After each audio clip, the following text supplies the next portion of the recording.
Bete-betean, inork asmatu baldin badu, herri honen etorkizunari ze norabide eskaini, ze heldu leku eskaini, inork asmatu baldin badu Eusko Alderdi Jeltzaleak asmatu duela. Herriari eta herritarrei galdetze genionean politika, herrigintza eta indarkeria uztargarriak aldira, guk esaten genion ezetz. Beste batzu zioten baietz.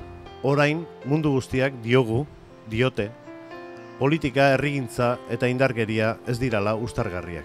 Garbi dago, egoera politikoaren nundinorakoak aztertuta, estatuak ere bere estrategia diseinatu eta gauzatu nahi izan duela, herri honen etorkizuna kontrolatu nahian. Estrategia horrek porrot egin du. Bere amaieran dago. Zatik jakin badakite ezin daitekela herri borondatea beti kontrolatu.